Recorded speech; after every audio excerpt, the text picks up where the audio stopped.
Whoa, we got deep voicing going on.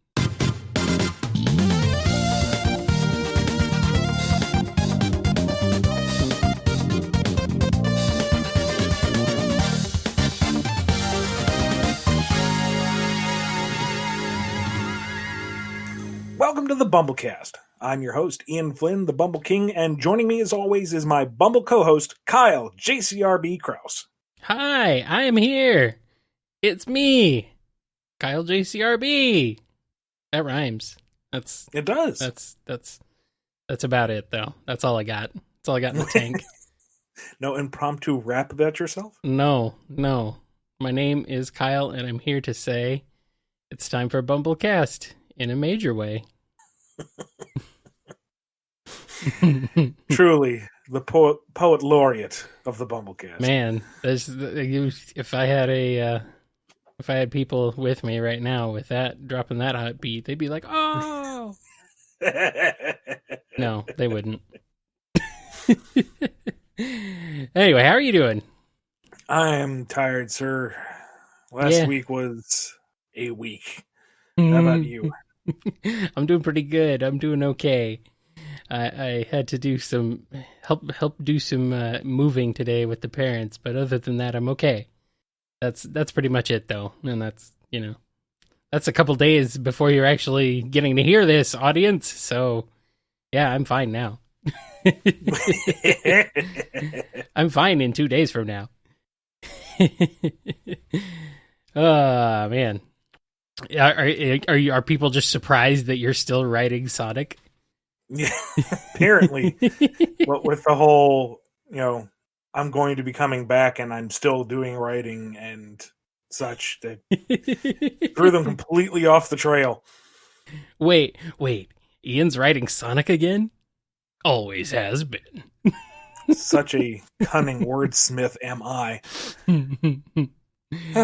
But, I'm glad folks are excited. If they thought I was gone, I don't know why, but it's nice to be liked, so I can't really be too put out. If they thought you were gone and you were happy about it, sorry.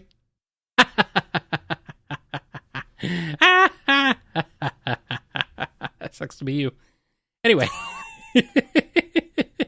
Are we ready to go ahead and get into the Q&A? We are more than ready. If you want your question answered here on the show, email us at BumbleKast@yahoo.com, tweet to us at BumbleKast, comment anywhere on any of the old YouTube videos. If you're a patron, post anywhere on the Patreon page, although we would prefer that you post in the Ask Q&A channel on the Discord.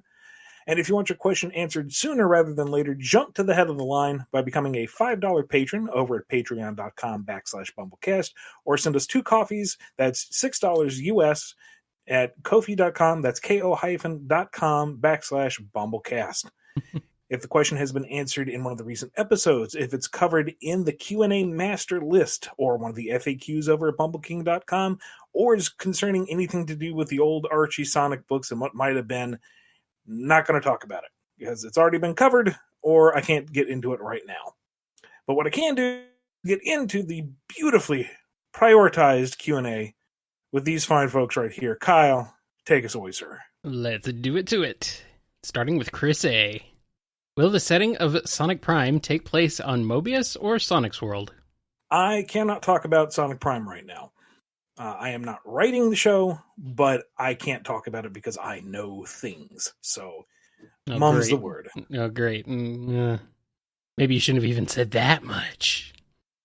Arguably, probably not. But, if I just leave it as I can't talk about it, people are going to lose their minds. So, I can't talk about it, and we'll just have to leave it at that. Okay. Well then, let's carry on into the next question from Off. Vanilla the Rabbit, the only canonical parent character by today's media. The mother of Cream. How old is she? If she had Cream at a young age, say around 18, she would only be about 24.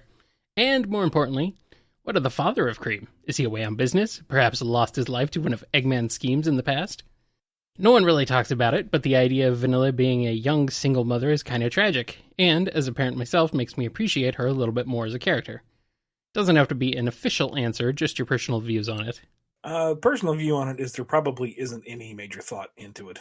It's that Cream is a little girl. She must rescue someone, and it's going to be her mother. And that was probably as far as it went. I have not received any information beyond that. Hmm. As for the age, I want to say the old Sonic Channel profiles, I think they've been updated since, but I want to say they had a profile for her, and under age it said something akin to, it's impolite to ask a woman her age. Hmm. So that could be inferred as just a cultural taboo, or she's a lot older than you would think. I don't know. I really don't know. I don't know either. Seems If kind we're of going strange. to follow up on the Vanilla and Vector crack ship, I would prefer she skew a little younger so it doesn't get, creepy. I mean, yeah, Vector's 20, but there's still ranges that you can go within Well, acceptable or unacceptable bounds. I mean, how old is old in Sonic's world at this point? Because most everybody who's a main character is in their teens or early 20s at best. Right. So what counts as an adult? It's like, yeah, it's weird. It's weird. Next up, we got Scruffymatt. Who do you think is the greatest cinematic villain of all time? There's a lot. It's hard. Yeah. Okay, let's try to narrow this scope just a little and say villain and not antagonist. Yeah. Like the Predator and the Xenomorph are not really villains so much as they are antagonists. They're more like forces of nature, except that, I mean, they're not natural, but they're just obstacles more than characters. I mean, you could argue the morality of the Predator's hunting of sentient beings, but that's not really the basis of the film. Sure. The basis of the film is big, ugly thing chasing down manly men and killing them. Mm-hmm. At least the good film was. Stuff like your horror movie classics, Jason, Freddy, all them, they're more, again, like you said, kind of forces of nature. Right. Certain films will introduce backstory or motivation for them, but it's not really, I don't know, I don't count them as like a villain in the traditional sense. Right. It's not really something that a hero must vanquish. It's more of a threat that precipitates the plot, such as it is. Except maybe Freddy Krueger. Freddy Krueger is one who has an actual character, but the rest of them are kind of, Yeah, they're more monstrous. It's a fuzzy line that we're walking already. Sure. So just trying to narrow it down a bit, and I don't know. I guess kind of like my top 3 out of my uncultured, limited experience. That's kind of my problem too. It's like I feel this question feels out of my depth. Would be like, I mean, there's so many Disney villains that would right there vie for top spot, but I don't know. Kind of what immediately pops in mind is like Darth Vader, as long as you're looking at the original trilogy, and Rogue One. That was good old original flavor Vader. Thanos, because God, his execution in Infinity War and Endgame were marvelous. Pun intended? Sure, why not? That was exactly what I wanted, and it was good. And he was evil, but he had just enough of a his thinking was just enough where you could kind of sympathize with with his sort of thoughts, what he was thinking, his motivation. And not that what he was doing was a good thing, mind you, but you know. That and he had kind of range. Right. Like, he was legitimately heartbroken over Gamora. He was kind of weary when his lieutenants were destroyed. He's still an awful being. Right. Unrepentantly vicious and malicious and sadistic, and none will mourn him, but he had more than just, yar har har, I'm going to balance the scales. Kind of the other end of the spectrum is Davy Jones out of the Pirates of the Caribbean trilogy. So good that they stopped at those 3. Yeah. Uh, No more after that one. because he is just so freaking charismatic and fun as a villain. Right. And I guess kind of along the same way, although dialed up to 11, he has his own emotional range as well. The betrayal, the heartache, the rage, the paranoia. He's just a fun bad guy. He's an absolute bad guy. Mhm. Like, irredeemably, unquestionably, unforgivably evil. But he's fun. And I like him. And the CG holds up incredibly well. Mm-hmm. Yeah. Like, I watched him not too long ago just for funsies, and man, him especially, I don't know what they did, but that was, it's still good stuff. It has to be like a mix of practical and CG. That's usually the best way to keep it looking good. Even then, like, the CG elements are incredibly well aged. It's phenomenal. I like M. Bison from the Street Fighter movie. Yeah. I mean, whether the movie is actually good or not is up for debate. I personally think it's fantastic in its ridiculous stupidity. But, yeah. He's just... when you have him, he is gnawing on every piece of scenery he possibly can. And he's... And it's the fact that he was like deathly ill at the same time, and he's going for it. He is going for broke. Raul Julia is just, he's going to put his all into this final performance, and he just is absolutely delightful and ridiculous. Just, if you want just a stupid over the top villain, that's a great movie to watch. He steals the show. And every piece of the set also. He just steals it all and chews it up. It's fantastic. Let's see. What else? Who else? I can't think of anybody else, really. I have to go for the stupid ones. Dennis Hopper from the Super Mario Brothers movie as Koopa. Stupid. It's dumb. It's a great movie because it's dumb. Another iconic one. And he may or may not be disqualified given my criteria. So let's hash this out. Okay. The T-1000. Definitely a soulless force of nature, but clearly sapient enough to manipulate his targets to get his end goal. Mm-hmm. Well, I mean, really, if you think about it, Skynet is the true villain of that universe. Yeah, but we don't really see Skynet in those two. It's more of a presence in the background. I'm talking about the dude that puts the Terminator up against the wall. Yeah, that's somebody true. Who makes the villain of the previous film your only hope of surviving. That's true. That's true. But does he count as a force of nature? I mean, there's really nothing. Does it have to be one or the other? You can have someone who's kind of both. Yeah. You could argue Thanos is a force of nature, along with being an actual villainous character. I mean, sure, he's got a lot of power to him, but the whole of Infinity War is showing him building up his power so that he can be a contender on a galactic scale.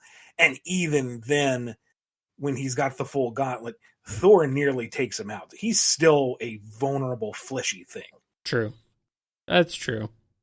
I don't know. Comment below. Tell us what you think. Yeah.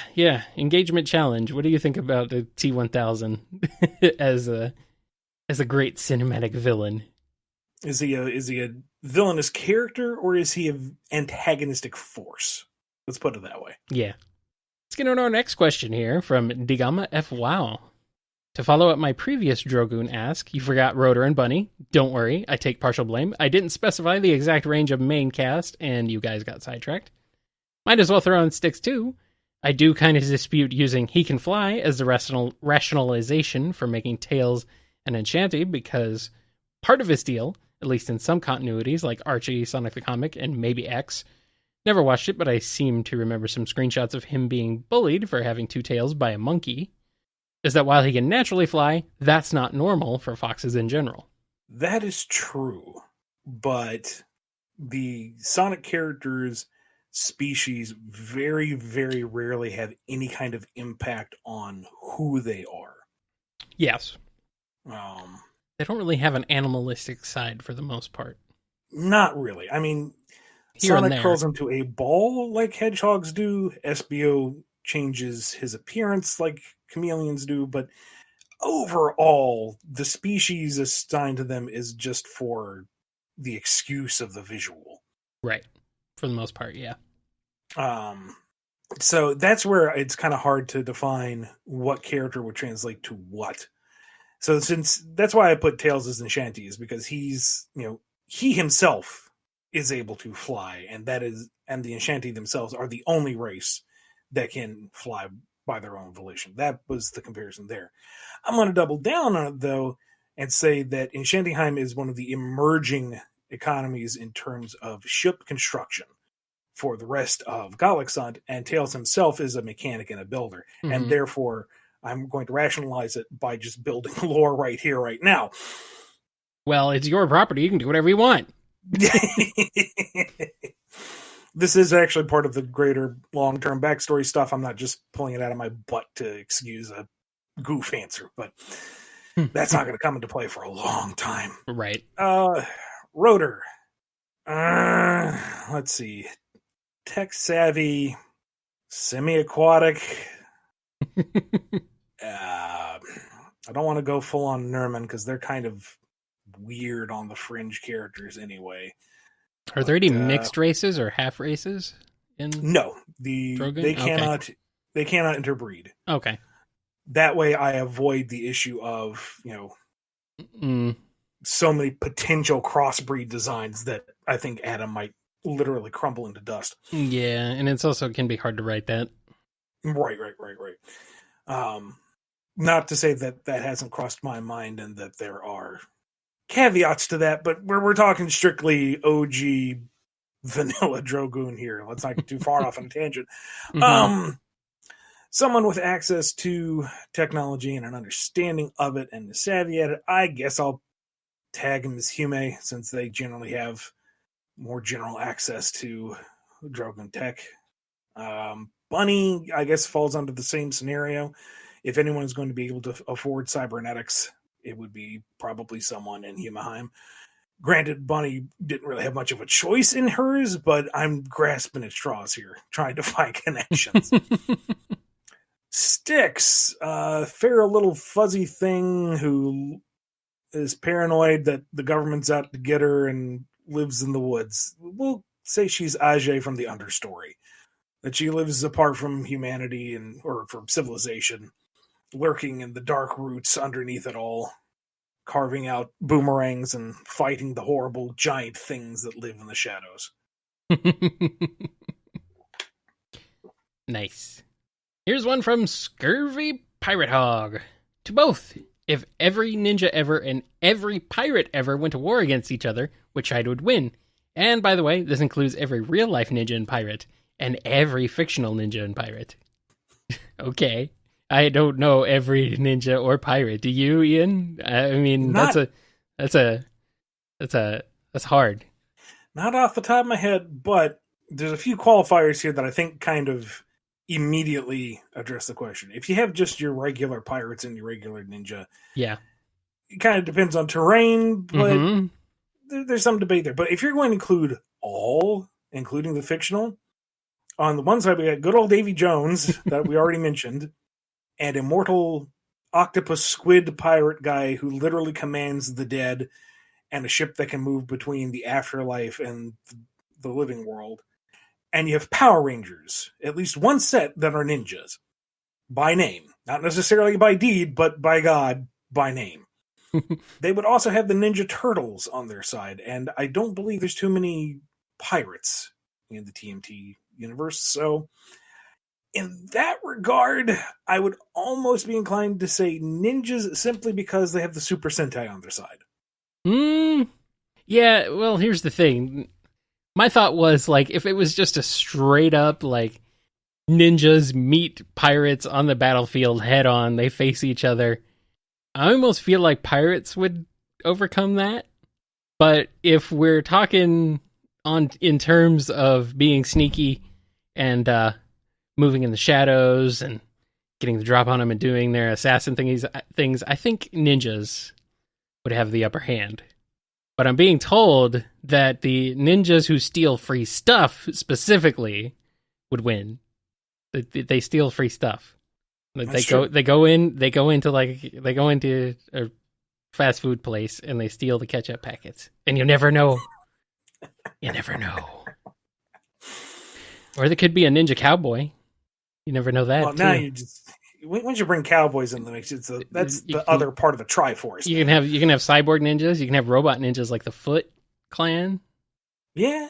Well, I mean, sure they weren't robots until the cartoons, but still. I'm not saying it would be a one-sided battle, but I have to give this one to the ninjas overall, just in terms of raw power. Yeah. That, and I totally want to see a Megazord fighting Dutchman now. There's also a pirate Super Sentai team too. Really? I believe so. If I'm not mistaken. Yeah. Pirate Power Rangers.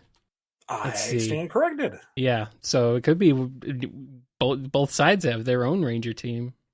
Well, that would arguably cancel each other out. Maybe it would go to Pirates since they have the undead Captain Ghosty guy on their side. Yeah, it's Kaizoku Sentai Gokaiger. Huh. Yep. I kind of thought about that. I was like, wait a minute. There's like Pirate Power Rangers too. Yeah, you could have either one. I don't know. It was adapted into Power Rangers Super Mega Force. There we go. That's what I was looking for. Ah. Yeah. But there are more ninja Power Rangers. I'm receiving word, which makes sense.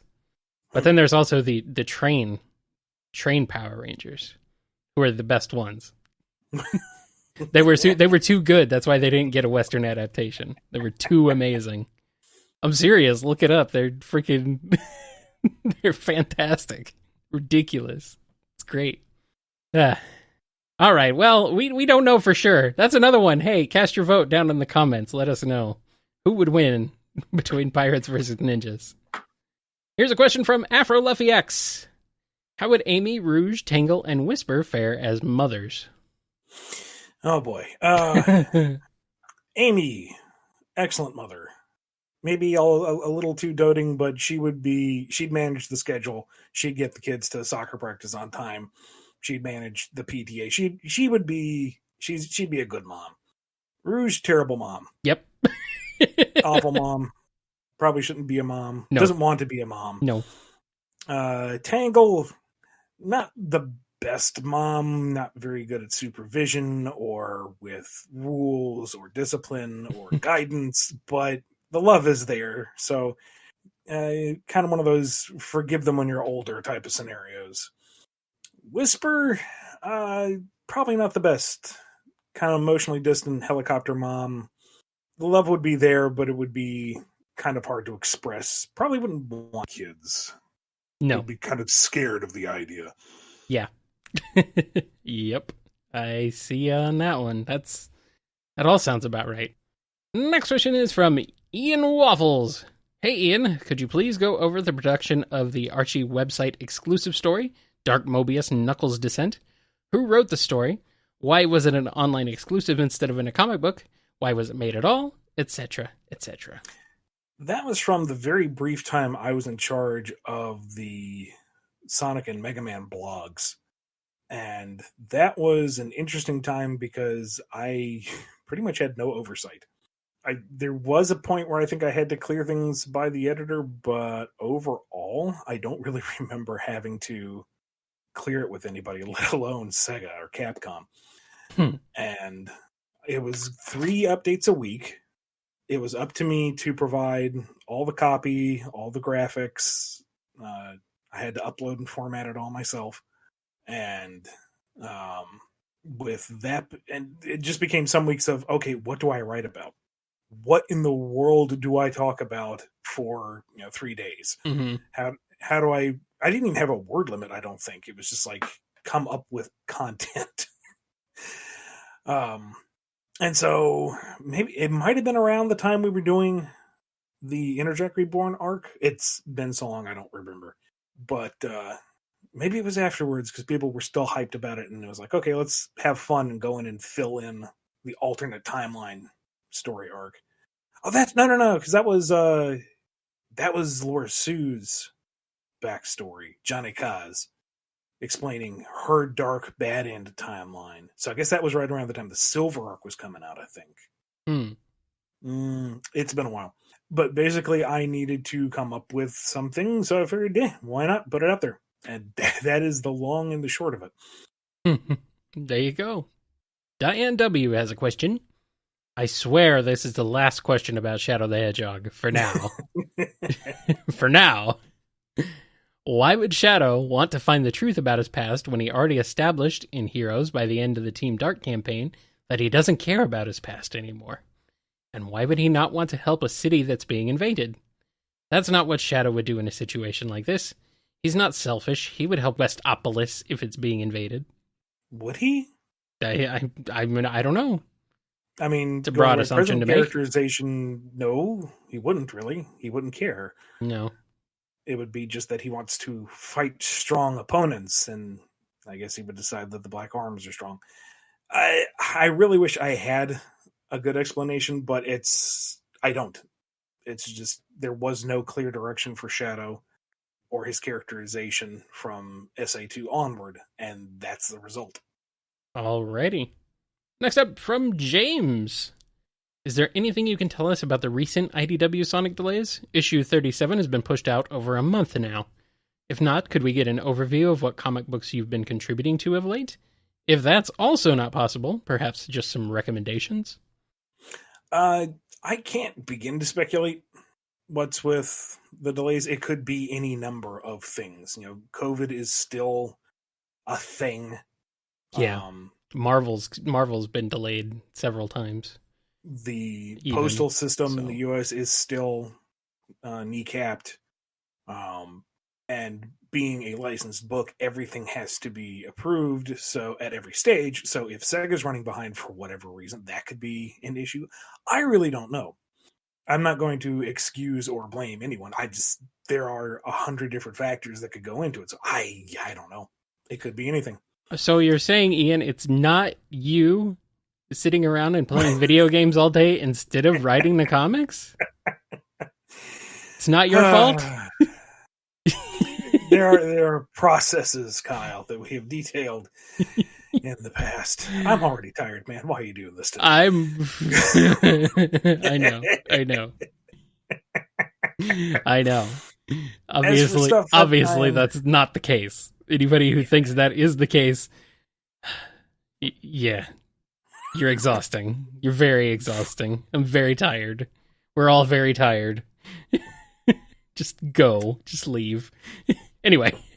As for what I'm working on right now that I can talk about, there are other stuff. There are #knowing smiles flitting around in the background, but I've got my return as lead writer on Sonic coming up. They're going to do a 4-issue story, finally dealing with the Deadly Six. They were MIA by the end of the Metal Virus saga, and Zavok was wounded and on the run at the end of Bad Guys, so we're going to wrap that up. Nice. I've got a couple of stories coming out in My Little Pony Meets Transformers 2. It did so well, you want some more? Here it is. And that's just fun, man. I had so much fun the first time, and I got to have more fun this time. And Hasbro is a super cool company to work for in my limited experience. Super chill, so it's just a good time overall. And there's a tie-in comic to the Rivals of Aether game that is in development that I am writing, and I can't talk about it much more than that because I know that they're going to have a big media push in April. So things are working on that. And there are other things in the pipeline. BumbleKast, of course. Drogune, of course. But for now, that's all I can talk about. Dun, dun, dun. Knowing smiles all around. As for recommendations... Oh, yeah. I have none because I haven't been able to look up for like 2 months. Yeah. Like, I have just been nose to the grindstone with work, and if I have any time for anything else, it's like family. So I don't think I've consumed any media beyond WandaVision, which is great. There you go. Watch WandaVision if you haven't already. It's good. Helps to go in with some context of the character in previous movies, but watch those and then watch WandaVision. Next up, Andrew D is here with a question. Are robotic versions of characters allowed to be made aside from the metal characters? I'd love to see other series doppelgangers like Silver, Robo, and Mecha, as well as any new ones, and not just of Sonic. I'd also like to see Mechatails, aka T-Pup, in the Archie comics. It's strange that he made his own mecha robot that we've never seen again, but the same can be said for a lot of things in Sonic. To the first bit, I don't know if we can do metal versions of other characters. I haven't tried that yet. Other robots in that lineup, I'm not sure, again, because we haven't had the opportunity to pitch such a thing. Some of it might be labeled classic material now. I don't know. Like, Mecha Sonic. Okay, and the nomenclature is also confusing because it's been all over the place. Yeah. But like, if you mean Silver Sonic, like the big old honkin' boy out of Sonic 2, that was confirmed as Mecha Sonic now. That's not a Silver Sonic. And that probably is a classic bit of material. I honestly don't know. He was in Sonic Adventure, though. Behind. Yeah, well, he wasn't used, but he was in there. Yeah, it was at least a very similar version.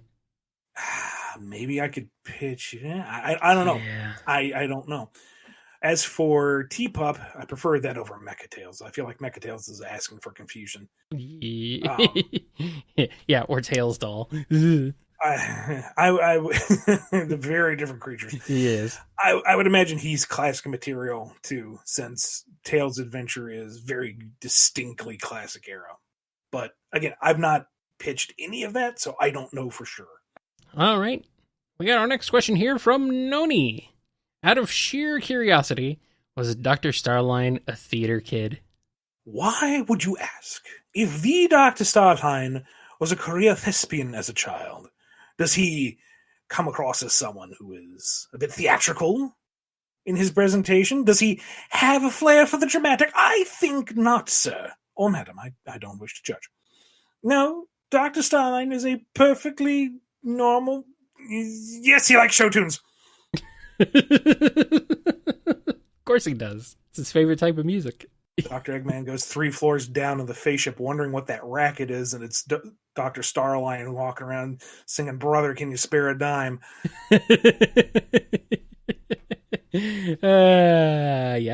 Yeah, I believe it. And finally, our last priority question this week comes to us courtesy of Happy Times. We've seen Dr. Eggman team up with Dr. Wily, but how do you think a team-up would go between Eggman and a different Mad Doctor, Dr. Neo Cortex from the Crash Bandicoot series? Now, I personally would love to see this.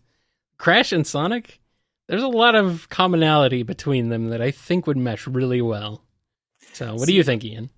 I'm not super familiar with Crash's story and characters and all that, but what I understand of Dr. Cortex is he's a lot of presentation, but not a lot of backup. Right. He's kind of a threat in that he's proactive, but not really menacing. He's kind of a goof. Well, I mean, that's the whole game, really. Okay.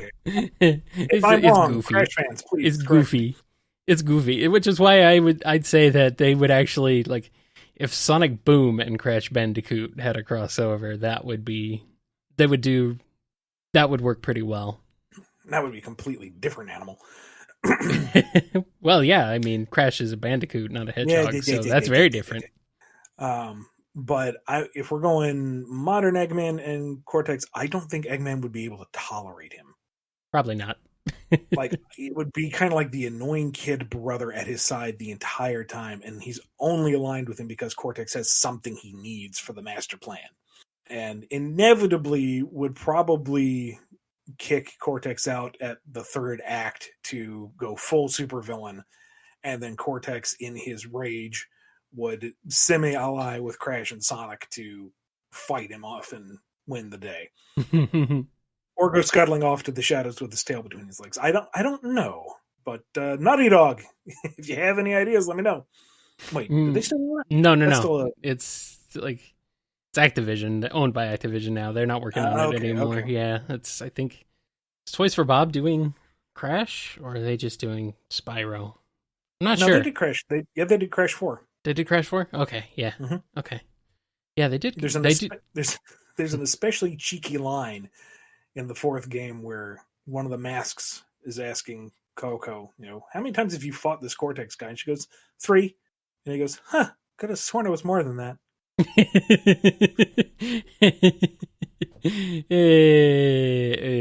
I want to play that game. I want it.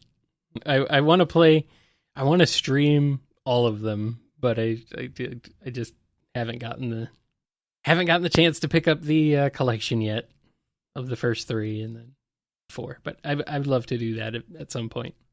They're fantastic games. Anyway, Ian, do you want to tell us a little bit about the Bumble Comic Shop and where people can find comics from you? I would love to. Head over to BumbleKing.com and click on the Shops tab to find the Bumble Comic Shop. It has a whole collection of books that I've worked on over the past few years. All orders come signed by me, and all books are priced at con prices because, frankly, we're not going to be going to conventions anytime soon. All stocks are extremely limited, so what you see is what you get. Once I'm out of a book, I'm out of a book. So don't hesitate if there's something on there that you want to grab. I just recently updated it with some new Ninja Turtle and Sonic stuff. So head on over and look for that variant cover that's going for like $50 on eBay, but it's only $3 on the Bumble Comic Shop. All right, head on over there and get you some Bumble Comics at the Bumble Comic Shop, as decreed by very deep-voiced Ian. With that, we're ready to head on over into the standard Q&A. Here's this one from Vlad C. Since Sonic Chronicles isn't really canon, do the Gizoids have a different origin or something? Is that whole realm something that Sega is keeping even you in the dark of? I think it's cool that IDW Sonic can use stuff like Gemerald, and that Sega has a hand in his portrayal, so his existence there made me wonder if anything changed regarding the Gizoids. I don't know. I don't think it's a matter of being kept in the dark. I just think it's a matter of we haven't gone in that direction. Trying to uncover all of the, what happened for the ancient civilizations would be, good glory, a book in and of itself. But I would assume it would be a new origin for the Gizoids. I honestly don't know. I don't know how Sega would want to approach that. Next up, question from K. McConnell K. Since Shadow, Rouge, and Omega aren't teammates, or friends for that matter, how come they are often seen with each other in games after Heroes, i.e. 06 and Forces, as well as the IDW comics? And I know you've said that Shadow is the hardest character to write for in the comics due to the mandates, but is there anything story-wise that you'd be allowed to write for him where he can have character growth / development that doesn't make him an extreme edgelord? Or would it honestly be easier if you didn't have to include him in the comics at all? The reason why they're together is because they sell. There's no good plot reason given all the other context I have been given. Capitalism. It's Team Dark is a great marketing tool, and now with regards to character growth and change and whatnot, Shadow is not exclusive to that. None of the characters can really grow or change. They have to maintain what they are for the license. There's the illusion of change. There is the, reference to past adventures and reacting to new content in a way that creates the sensation of growth and change. But Sonic can't be any different than he is from issue 1 to issue 50. That's just how it is. I've just been frustrated with Shadow because he has been under tighter guidelines than the other characters in terms of how they can be portrayed. All right. Let's get into this one right now from Chaos Sonic. Will Super Shadow get to return in IDW Sonic comic? Don't forget to bring back Super Tails, Super Knuckles, Sticks, Tikal, Eggman, Nega, Sonya, and Manic in IDW Sonic comic. See, I'm honestly not sure if you're being legit or if you're being funny, because it could go either way. It's the Sonic fandom. Yeah. But I'm gonna treat this as legit. And if you're having a fun on me, then congratulations, you won. You won the game. Mm-hmm. Super Shadow, no immediate plans. Super Tails and Super Knuckles are a classic element only now, and debatable if I could even use that. Sticks I actually pitched that in the Worlds Unite crossover as a funny thing, and that got shut down. I think they just mean Sticks in general, not Super Sticks. I think that's what they're referring to. But I got hung up on my supers. But Sticks. To be honest, Super Sticks sounds pretty awesome. It would have been hilarious. It would have been, yes. Oh well.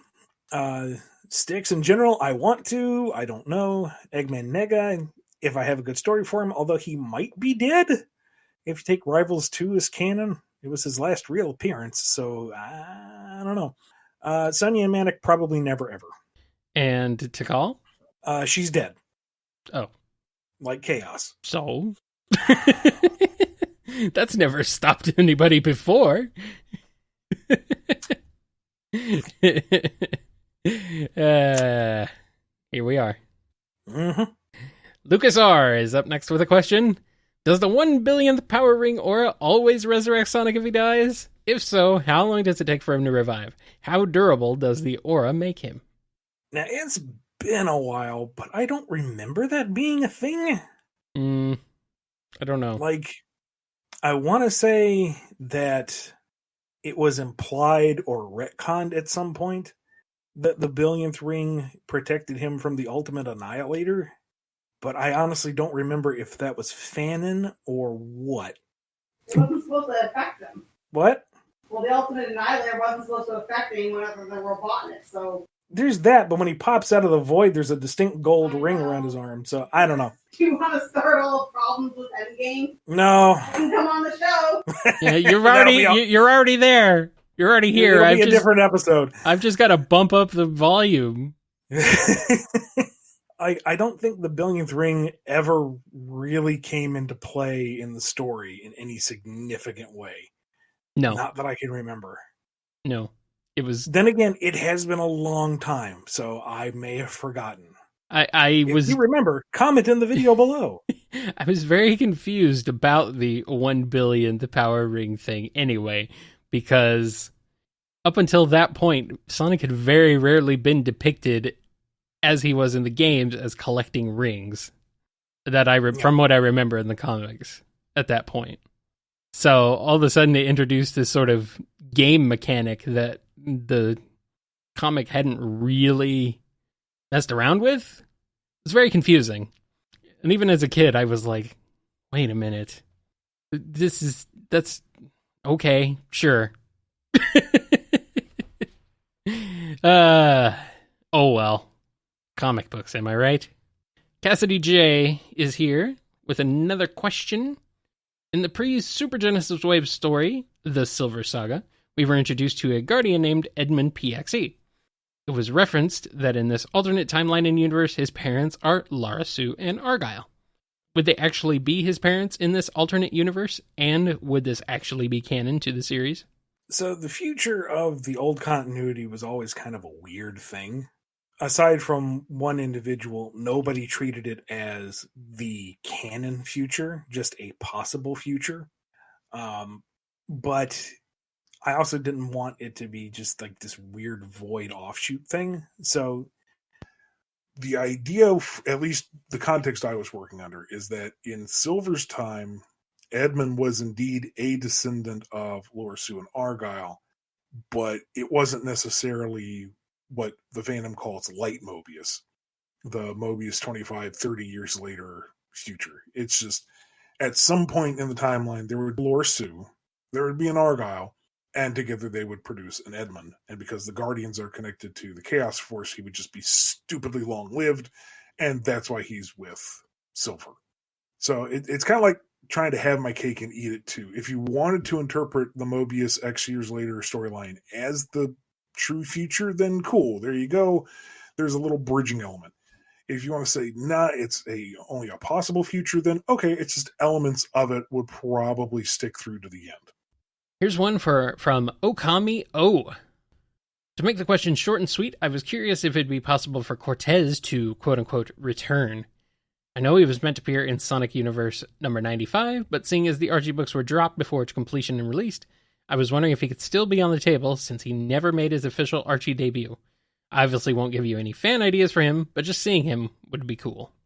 In principle, I suppose, but Cortez was specifically designed to be an Antoine character. Not to get too fine a point on it, but the universe arc that we were coming into was supposed to set up major subplots for every freedom fighter, and that was going to carry it for a good bit. And Cortez was going to be Antoine's kind of foil for his entire deal. So without Antoine, there is literally no point to Cortez. I mean, we could take the design and gimmick and, plop them into IDW at random, but at that point, you're already reinventing the character so much, you might as well just make something brand new. Yeah. So, no, Cortez is unfortunately a casualty of the ending. Dang. It'd have to be Neo Cortez.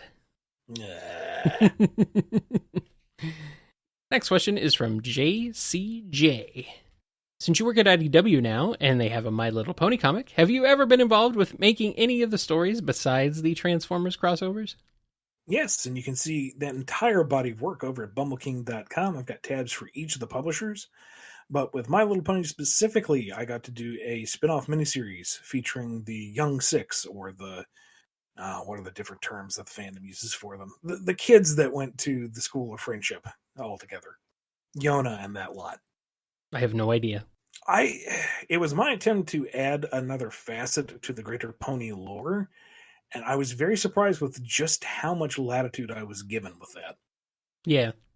Hasbro seems kind of chill about that kind of thing. They are super chill. Yeah. Like, all the notes I've ever gotten back from them are like, not like that. Maybe like this instead. It's like, yeah, sure, cool. Works for me. Yeah. Nice. Here's one from Kiwi Cookie. Hello again. In Sonic Universe number 2, we see a heartfelt moment of Sonic saving Shadow from falling again, where he was unable to save him in Sonic Adventure 2, including a flashback of said SA2 moment, and Sonic shown to reach out to him, but in the actual game, we don't see what he tries at all. I was curious if we had a discussion with Sega behind that, of what Sega was trying to do during that moment, especially if they told you what he tried, considering Archie is the only Sonic media that showed what Sonic did during that moment. And if that discussion didn't happen, I'm curious what both of your guys' theories are as to why Sonic couldn't save Shadow. No, there was no discussion. I don't even remember any notes on that issue in particular. It was more for a staging device for the transition between the past and present actions. As for why, the best headcanon I had, and this was, playing SA2 in the past, was that Shadow had fallen too close to Earth's gravity well, and if Sonic had gone for him, he would have fallen as well, or that his super timer was running out, or something. It's not a great explanation, because Sonic would be the type of hero to try no matter what, but I don't know. I don't have a good reason. Do you want to know why? Plot Why? Contrivance. I did at least, one of the few things I liked about the Sonic X interpretation was that when they both go super, Shadow's inhibitor rings pop off, so that Sonic recovers the ring as it floats in space, rather than conceivably grabbed it off of Shadow as he fell. So, begs the question of how Shadow got them back later, but Who knows? Who knows? It's all just written It's written first and then planned later. That's how it goes. Next up, we have a question from Jim. I have a follow-up question regarding Blaze and Silver teaming up. If a team-up between the two is unlikely, unless there's some sort of calamity, have you given thought to how you'll approach their friendship in general looking forward in the IDW series? Despite being best friends in the games, I get the impression they will stay in their homeworlds in the comic series, unless there's a need for them to appear. Do you think there are ways to keep their friendship ongoing in the comics while still respecting their duties? Well, distance doesn't necessarily have to affect friendship. No. I mean, Kyle and I are friends, and we're on almost opposite ends of the continent. Yes. And have been that way for the majority of our lives. Correct. Same goes for most of my friends and family. I am thousands of miles away, but we're still friends, and we pick up nothing whenever we are able to get together. So the fact that she's in a different dimension and he's in a different time period, it's a heck of a long distance relationship, but they can make it work. Sure, why not? The question is, how do you communicate over that? First of all, distance in time and distance in dimensions. It's tough. They don't. It's just they have a lot of catching up to do whenever they're able to realign. I mean, they use interdimensional Discord. And then Silver's voice goes randomly deep all the time. Except it's not deep for him, it's just normal. See, now I want my voice to go deep so I can do the Silver impression, but deep. Well, I mean, you could always make that happen in post. All right.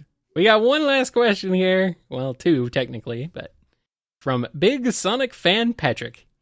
Ian, did you ever watch the uncut Japanese version of Sonic X? If you did, what did you think of how the uncut version of Yellow Zalkova's death was a nod to the death of Metal Sonic in the OVA?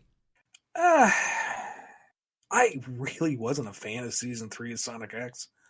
I felt like the rivalry between him and Knuckles was poorly paced. I thought the fight was needlessly brutal when Knuckles' knuckle claws shatter on impact. And to me, it's very different when you have a living being being engulfed in fiery magma and a robot that has, in its last moments, found a bit of humanity. To me, they're worlds apart. Yeah. So it's been a long time since I watched it, so my memory is obviously colored with time, but I seem to remember thinking that it at least felt like something happened that episode, and Knuckles got to do something, which was nice. But for the majority, it felt like a lot of Season 3 just got way too dark for what Sonic should be normally. And this is coming from the guy who spent a year and a half in a zombie apocalypse story. It's just, there are degrees of grim that Sonic can go. Yeah. Big Sonic fan Patrick has a question for you, Kyle. Oh boy, hit me with it. Did you like the Sonic OVA much? Aside from a couple of scenes with classic anime hijinks, it overall seemed like a good story, especially since it gave us Knuckles' treasure hat and the iconic moment with Metal Sonic. Oh man, me and Ian actually recorded a commentary for that movie that you can find over at, I believe it's BumbleKast.bandcamp.com. You can listen to it over there. It's just the audio commentary, no movie, but you can watch along with the movie and our commentary, play over it and listen to it. So go check that out. But just as an overall thing, I actually remember picking up the VHS of that movie as a kid and being really excited about it. I was like, wow, a Sonic movie. And I had no idea where it came from. I didn't know anything about anime. And it was different. I was like, this is neat, but it's different. It kind of reminded me of Sonic CD at the time. I was like, this has a Sonic CD-esque feel to it.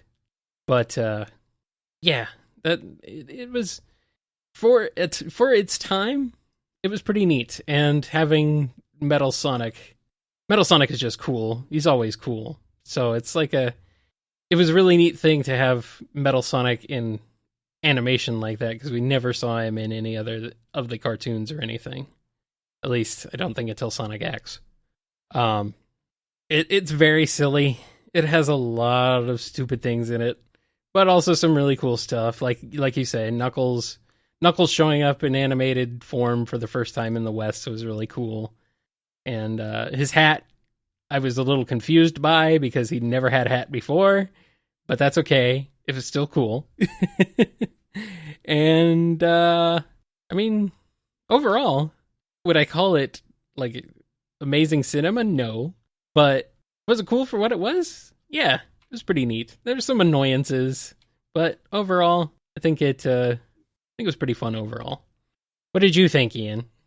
Actually, if you want to hear me rant entirely too long about a singular line reading, head over to BumbleKast.bandcamp.com and pick up that commentary. Yeah, that's true. Because pretty much that's just me talking my opinion over the whole darn thing. But yeah, me too. So it's fine, I will say. It has problems. It definitely has a lot of problems, especially voice acting wise. But, you know, there's still a lot of elements of it that are really cool and I still like. So, overall, it's okay. Aspects of it have aged surprisingly well. Yes. Other aspects of it have aged unsurprisingly extremely poorly.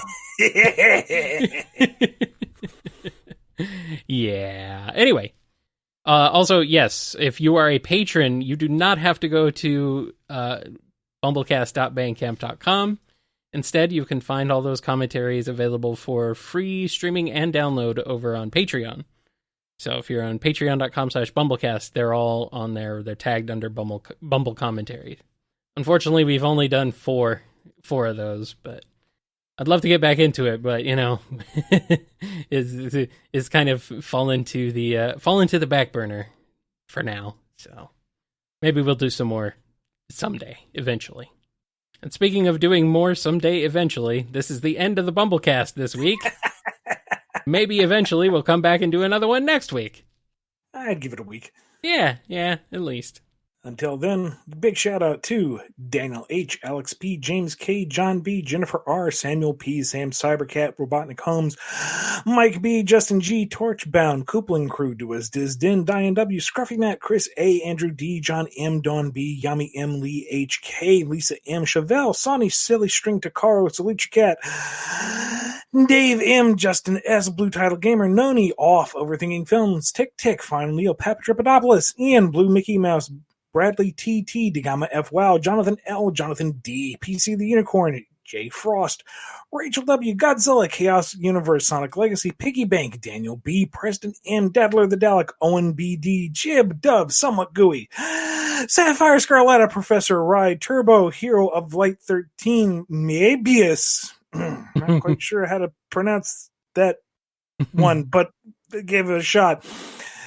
Ogilvy Maurice, Red Wolf, Glitchiest, Red the Supernamic, Jonathan W., Scurvy, Pirate Hog, James, and Happy Times. I remember when you could read all the names in one breath.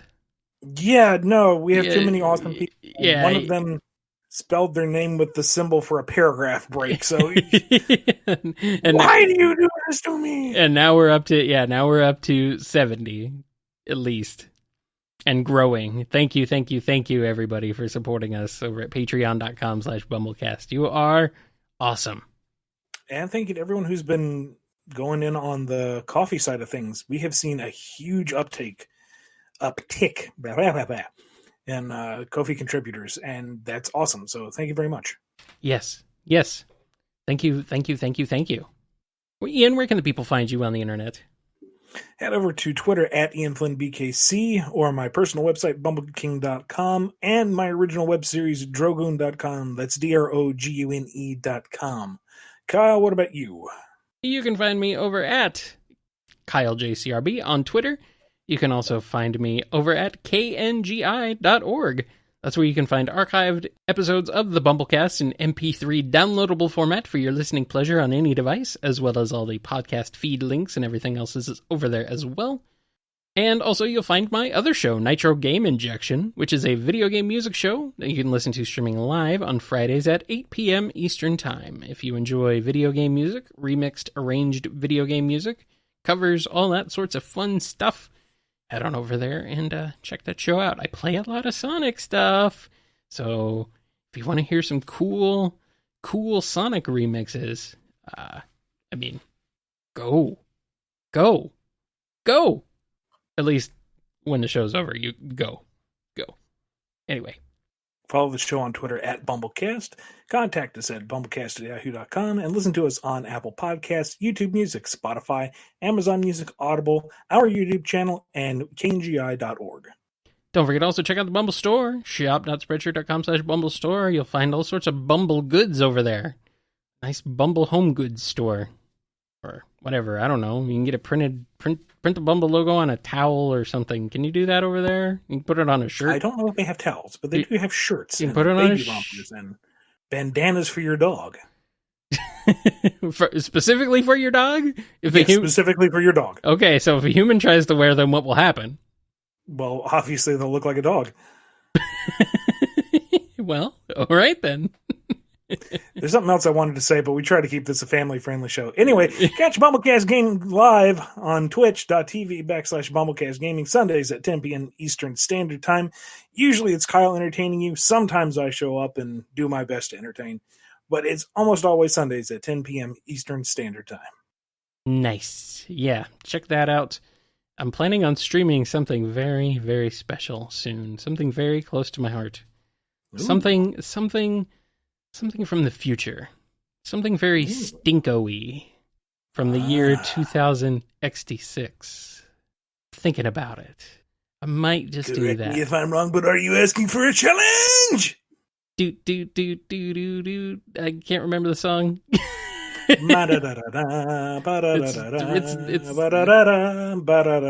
the, yeah.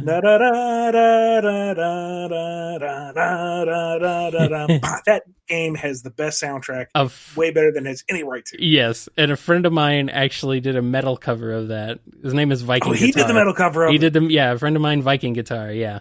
Yeah, they used it in the trailer. Yep.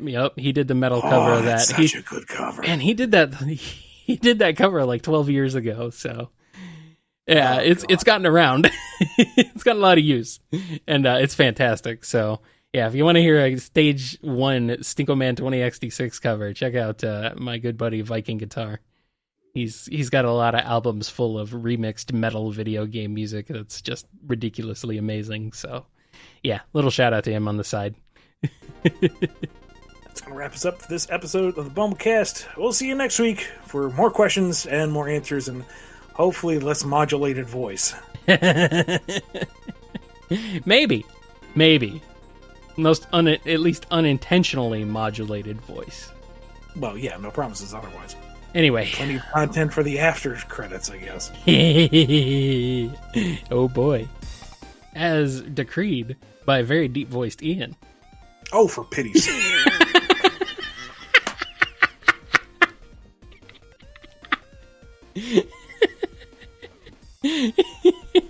I couldn't stop you. It was too good. I was too giggly. We're keeping it. We are keeping it. Yes, we are. I could not stop because it was too funny. I have to do that. I'm sorry. Anyway, everyone else is telling me to keep it, so we're keeping it. Oh, we are. BumbleKast for February 22nd. Last one of the month. Ye gods. Wait, hold on. Are you sure? Yeah. Okay, yeah, you're right. Yep. Yeah. There's no magical 29th day, so, yep. No leap Bumble year. Bumble leap year. Or I guess we'll just call it the Bumble carryover.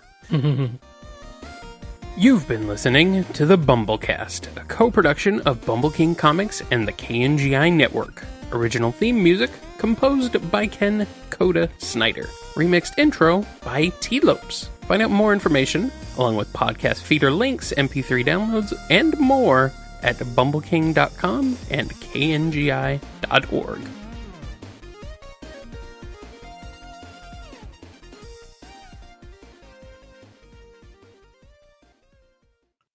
Why are they grouped together? Because that's what sells. You're deep again. If only you knew the power of the dark side. It's too late for me, my son. Impressive, most impressive. You gotta do the Mortal Kombat voice now? Finish him. Oh, what is it? Finish him. Whoa. Little Gang versus Sub-Zero. Fight. Brutality. Animality. Friendship. a little bit of reverb on that, and bam, we'd have our own bumbleality. Next time, Gadget. Next time.